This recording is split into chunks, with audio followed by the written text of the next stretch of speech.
नमस्कार, स्वागत है आप सभी का एनवेफ न्यूज पर। मैं हूं आपके साथ रोहित।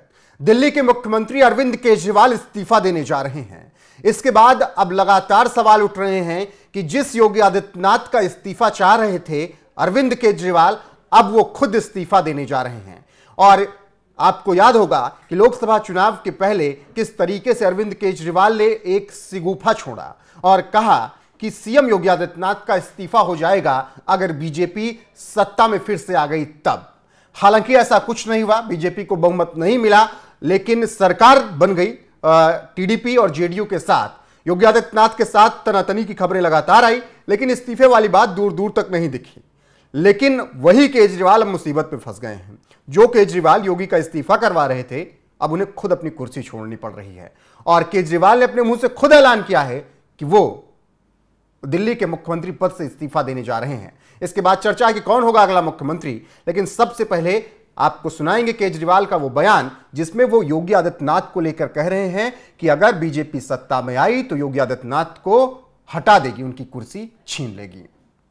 अगर इनकी सरकार बनी तो पहले अगले 2 महीने में योगी जी को निपटाएंगे ये, और उसके बाद मोदी जी के सबसे खास अमित शाह को ये प्रधानमंत्री बनाएंगे।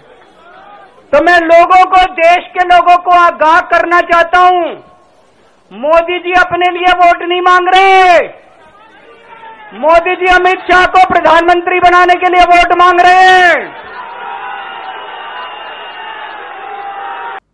केजरीवाल का यह वही बयान था जिसकी वजह से बीजेपी को बहुत घाटा हुआ उत्तर प्रदेश में, और इसके अलावा जहां जहां योगी आदित्यनाथ की फैन फॉलोइंग है वहां वहां सीटें कम हो गई। दरअसल अरविंद केजरीवाल ने बहुत सोची समझी रणनीति के तहत यह बयान दे दिया कि योगी आदित्यनाथ को हटा दिया जाएगा।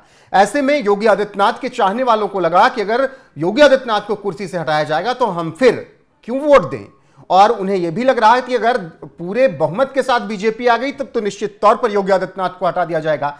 इसीलिए लोगों ने बीजेपी को सपोर्ट नहीं किया और उत्तर प्रदेश में करारी हार झेलनी पड़ी। समाजवादी पार्टी को अच्छे खासी सीटें मिल गई, लेकिन केजरीवाल अब मुसीबत में फंस गए हैं। जो केजरीवाल लोकसभा चुनाव के पहले और लोकसभा चुनाव के बीच योगी आदित्यनाथ का इस्तीफा करवा रहे थे, अब उन्हें खुद अपनी कुर्सी छोड़नी पड़ रही है। दरअसल जमानत तो सुप्रीम कोर्ट ने दे दी है कई शर्तों के साथ, और यही बात केजरीवाल के लिए मुसीबत बन गई है। केजरीवाल के हाथ में कुछ नहीं है, वर्क फ्रॉम होम है और कोई भी जिम्मेदारी उनके पास नहीं है, कोई पावर नहीं है।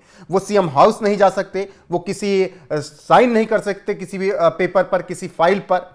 और इसीलिए केजरीवाल को अब लग रहा है कि ये वक्त अच्छा है, दांव चल दिया जाए और जनता के बीच अपने लिए भावनाएं पैदा की जाएं, क्योंकि चुनाव भी बहुत ज्यादा ही नजदीक हैं, 2025 में होने हैं। तो केजरीवाल ने एक बड़ा दांव चला है, लेकिन योगी आदित्यनाथ का इस्तीफा करवाते करवाते खुद केजरीवाल को अब कुर्सी छोड़नी पड़ रही है। इसके बाद सवाल है कि आगे कौन होगा दिल्ली का मुख्यमंत्री। क्या आतिशी होंगी, सुनीता केजरीवाल होंगी, संजय सिंह होंगी?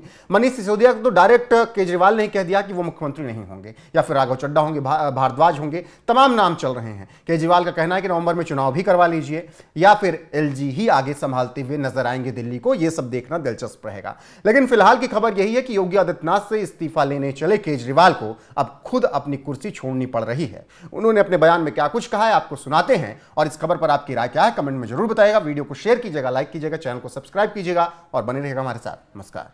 राष्ट्र के साथ कराए जाएं, तुरंत कराए जाएं चुनाव, और जब तक आपका फैसला नहीं आएगा तब तक मैं जिम्मेदारी नहीं संभालूंगा। और मैं जब तक चुनाव नहीं होते, मैंने जैसे बताया 2 दिन के बाद मैं अपना इस्तीफा दूंगा। जब तक चुनाव नहीं होते तब तक मेरी जगह आम आदमी पार्टी से कोई और मुख्यमंत्री बनेगा। अगले 2-3 दिन के अंदर विधायक दल की मीटिंग होगी, और विधायक दल की मीटिंग में अगले मुख्यमंत्री के नाम का तय किया जाएगा। मैं मनीष जी से बात कर रहा था, जो पीड़ा मेरे मन में है वो पीड़ा मनीष जी के मन में भी है। इनके लिए भी वही सब कहा गया जो मेरे लिए कहा गया है। मनीष जी का भी कहना है कि ये दिल्ली के उप मुख्यमंत्री और शिक्षा मंत्री और मंत्री का पद तभी संभालेंगे जब दिल्ली की जनता कहेगी कि मनीष सिसोदिया ईमानदार है। तो मैं और मनीष सिसोदिया, हम दोनों का फैसला आपके हाथ में है जनता के हाथ में है। हम दोनों जनता की अदालत में जा रहे हैं, गली गली जाएंगे, जनता के बीच में जाएंगे और उनसे पूछेंगे, अगर जनता कहेगी ईमानदार है तो हम आके इसकी कुर्सी पे बैठेंगे। 2020 में आया था मैं, 2020 में मैंने कहा था, मैंने अगर काम किया हो तो मेरे को वोट देना और काम नहीं किया हो तो वोट मत देना। कहा था कि नहीं कहा था?